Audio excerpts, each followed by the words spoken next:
Hello, hi, नमस्ते, welcome back to my channel again. और आप सभी का बहुत बहुत बहुत ज़्यादा स्वागत है मेरे यूट्यूब चैनल साइको सूत्रा पर, जहाँ पर हम बेकार के फालतू की बातें ना करते हुए सीधा पढ़ाई पे फोकस करते हैं। तो चलिए स्टार्ट करते हैं। आज हम पढ़ने जा रहे हैं हेल्थ साइकोलॉजी की प्लेलिस्ट चल रही है, उसके अंदर हमारा 4th वीडियो है transtheoretical model of adherence.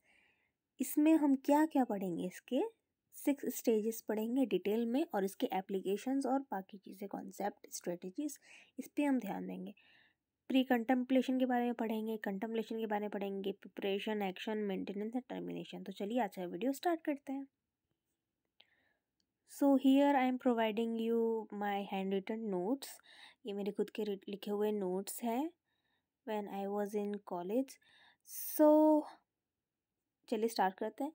ये जो मॉडल है ये दिया था, it is develop by Prochaska and DiClemente. ठीक है, ये इम्पॉर्टेंट है, याद कर लेना। इसका प्रोनाउंसिएशन आप कैसे भी करें, या आपको इसकी स्पेलिंग ये याद रहना चाहिए, Prochaska and DiClemente, right. In late 1970s ये जो है ना, ये थ्योरी काफ़ी काम की है, ईजी है और इजीली समझ में आती है। This framework is used for understanding how individuals progress through the stages of changes when adopting a healthier behavior or discounting unhealthy ones. Trans-theoretical model is particularly used in intervention, for example, for health promotions and such as smoking cessation, exercise and dietary changes. ये तो हो गई theoretical बातें, ये तो आप notes पढ़ के भी कर सकते हैं।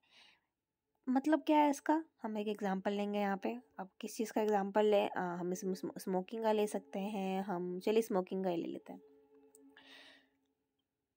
एक इंसान जो स्मोकर है, एडिक्ट है, या हम कह सकते हैं ड्रग या स्मोक एडिक्ट है, उसको हटाने के लिए जब वो इंसान चाहता है और वो मॉडिफाई कर रहा होता है, खुद को बदलने की कोशिश कर रहा होता है, एक हेल्थ रिलेटेड बिहेवियर अपना रहा होता है, क्योंकि उसको स्मोकर से नॉन स्मोकर बनना है, हेल्दी इंसान बनना है। तो उस बीच जो वो जर्नी है ना, इस थ्योरी में बताया गया है कि वो 6 स्टेजेस से गुजरता है वो इंसान। कोई भी इंसान जो अपना, जो अनहेल्दी है और जो हेल्दी होना चाहता है, उस बीच में जो चेंजेस आते हैं, राइट। पहला क्या है, प्री कंटेम्पलेशन, कि भाई पहले तो रेडी ही नहीं है। The individuals has no intention of changing their behaviour in their foreseeable future, right. They may be unaware of the problem और अंडर एस्टिमेट इट्स कॉन्सिक्वेंसेस, कि मुझे तो कुछ हुआ ही नहीं है, कि नहीं नहीं ये तो कुछ भी नहीं है, ये तो पेट ऐसे ही बाहर आ रहा है, मोटापा थोड़ी है, खाते पीते घर के, ये तो थोड़ा तो आएगा ही, थोड़ी तो निकलेगी। तो वो डिनाइल में चल रहे हैं। And resistance to change in common, वो बदलना नहीं चाहते। फिर उसके बाद क्या होता है, अब इसमें ना अधेरेंस स्ट्रेटजीज के बारे में अगर हम बात करें तो क्या कर सकते हैं हम, अवेयरनेस बढ़ा सकते हैं, ठीक है, सेल्फ रिफ्लेक्शन कर सकते हैं, इंट्रोस्पेक्ट कर सकते हैं, राइट। डिनाइल, जो मिस इन्फॉर्मेशन है उसको हम हटा सकते हैं, खुद से भी और दूसरे भी हटा सकते हैं, ठीक है। पहले स्टेज में तो हम रेडी नहीं थे, क्योंकि हमें या तो पता नहीं था, या हम डिनाइल स्टेज में चल रहे थे। सेकंड आता है contemplation, which is we are ready. Second इसके स्टेज में हम रेडी हो जाते हैं। The individual is aware now, they are aware of need for change and considering action within the next 6 months. Ambivalence in the common, they weigh from pros and cons of the change. Adherence strategies क्या हो सकती है, motivational interviews हम देख सकते हैं, benefits को highlight कर सकते हैं कि भाई ये ऐसे तूंद बाहर नहीं आ रही है, वी नीड टू चेंज, बहुत ज़्यादा मोटापा बढ़ रहा है, दिक्कत आ रही है डेली रूटीन में, डेली लाइफ में, इसको हमें चेंज करना है। और वेट लूज़ करने से और हेल्दी रहने से क्या फ़ायदा होते हैं, वो सब बताना है। So in contemplation stage we are getting ready, right. Third आता है प्रिपरेशन, हम रेडी हो गए, अब करना कैसे, हम एक्शन लेते हैं। Preparation is all about action, हम एक्शन ले रहे हैं, हम हो सकता है हम डाइट प्लान बना रहे हैं, किसी से गाइडेंस ले रहे हैं, राइट। टूल्स का यूज़ कर रहे हैं, रिसोर्सेज ले रहे हैं, कोचिंग ले रहे हैं, राइट। एक्सरसाइज कर रहे हैं कि हमें ये करना है, हम कह सकते हैं हमें एक स्केड्यूल बना रहे हैं, प्लानर बना रहे हैं, रिमाइंडर बना रहे हैं। Fourth stage is action, we are doing we are doing that, we are indulging in that health related behaviour, हम वो चीज़ कर रहे हैं। This is related to ongoing process. The individuals may recently made changes, typically within the past 6 months and is actively working on and maintaining the adherence strategies क्या हो सकती है? वर्बल परसुएशन हो सकता है, राइट, चेक इन्स हो सकते हैं रेगुलर, और पॉजिटिव इन्फॉर्मेंस हो सकता है। हम किसी को कॉन्ग्रेचुलेट कर सकते हैं कि अच्छा आपने वेट लूज़ कर दिया, वेरी गुड। या हम किसी को अप्रिशिएट कर सकते हैं कि ये is you are doing right, तुम मतलब बहुत अच्छा कर रहे हो, रोज़ सुबह उठ रहे हो, हेल्दी डाइट फॉलो कर रहे हो, right, and all this. Fifth is maintenance. हो गया तो अब जिसको मेंटेन भी तो करना है ताकि हम दोबारा उसी फेस में ना आ जाए। कहीं पता चले हमने वेट लूज़ किया, फिर गेन किया, फिर लूज़ किया, फिर गेन किया, और हम इसी साइकिल में, रिलैप्स साइकिल में फंस रहे हैं। ऐसा नहीं होना चाहिए ना, मेंटेनेंस होना चाहिए।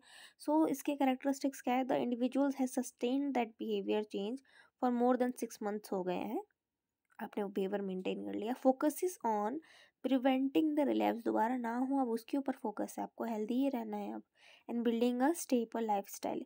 अधेरेंस स्ट्रेटजीज क्या हो सकती हैं ताकि ये ना हो? क्या चीज़ें रिलैप्स को ट्रिगर कर रही है उसको देखो। हो सकता है आपको ना अच्छा खाने का मन कर रहा है, तो आप अच्छे खाने से दूर रहो, या एक डे बना लो कि मैं सिर्फ हफ्ते में एक दिन खाना खाऊंगा। तो ये कुछ बैरियर्स आते हैं ना अधेरेंस के, जिसका आगे एक डिटेल में वीडियो आएगा। सो आप उस चीज़ जो आइडेंटिफाई करो, identify triggers of for relapse and plan strategies to avoid them. Encourage integration of new behavior into identity, celebrate milestones, and maintain support networks. Sixth and last one is termination.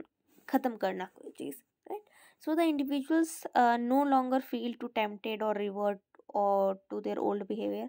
अब मन नहीं करता, अब हो गया, अब क्या खाना वाना, ठीक है, क्रेविंग जो थी अब तो वो भी मन नहीं करता, अब किसी की ज़रूरत नहीं है, अब हम खुद से रेगुलेट हो सकते हैं, अब हमारे ऊपर खुद का सेल्फ कंट्रोल है। The individuals no longer feels tempted to revert their old behavior. New behavior is fully integrated into their life. fully वो आ चुका है उनकी उनकी दिनचर्या में वो चीज़। अधेरेंस स्ट्रेटजीज क्या हो सकती है? लॉन्ग टर्म सक्सेस को रिकॉग्नाइज करना कि वाह हम कहाँ अचीव कर लिए हैं, खुद का कॉन्फिडेंस बढ़ना जो कि बढ़ता ही है।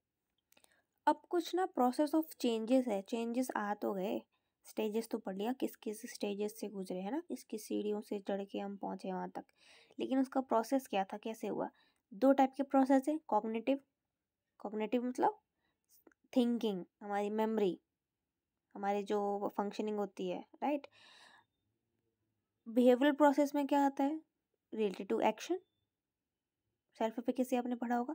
चलिए एक एक करके डिस्कस करते हैं। पहला है consciousness raising, increasing awareness of that behaviour and it's consequences. Second is dramatic relief, emotional arousal about the impact of the behavior and benefit of the changes.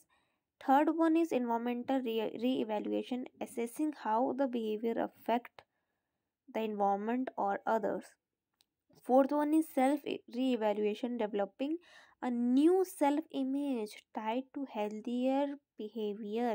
खुद को एक नया सेल्फ इमेज दो कि हाँ अब मैं वो वाली लड़की नहीं हूँ, अब मैं वो वाला लड़का नहीं हूँ जो बहुत पतला था या जो बहुत मोटा था या जो स्मोक करता था, जो एडिक्ट था किसी चीज़ से। अब मेरी एक नई इमेज है, now I am a healthier person. Fifth one is social liberation, recognising external opportunities that support changes, right. अब हम कुछ 5 बिहेवियरल प्रोसेसेस भी देख लेते हैं। सेल्फ रिबलेशन होता है, ठीक है। लिबरेशन कैसे?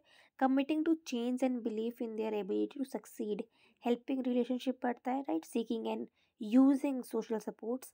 Eighth one is counter conditioning, replacing unhealthy behaviors with the healthier alternatives, using rewards to reinforce the positive behavior and stimulus control, removing triggers for unhealthy behavior ताकि वो रिलैप्स ना। आई होप आपको आज का video पसंद आया हो। इस चैनल पे आपको किसी भी सब्जेक्ट, किसी भी टॉपिक का, राइट, किसी भी साइकोलॉजी का कोई भी सब्जेक्ट मैटर हो, बहुत ही क्रिस्प, छोटा और बिना बकवास किए यहाँ पे बहुत ही शॉर्ट एंड क्रिस्प नॉलेज आपको मिलती है। आई होप आपको आज का वीडियो पसंद आया हो। प्लीज़ कमेंट करके जाइए, एक शिकायत है आप लोगों से, आप देख लेते हैं, आपको नॉलेज मिल जाती है और आप ऐसे ही चले जाते हैं, सब्सक्राइब भी नहीं करते और कमेंट भी नहीं करते हैं। सो प्लीज़ लाइक कमेंट कीजिए, it will be very good if you appreciate me. And thank you so much for watching, और जो मुझे सपोर्ट कर रहे हैं थैंक यू सो मच। सो मिलते हैं अब अगले वीडियो में। स्वस्थ रहिए, सुखी रहिए, बाय बाय।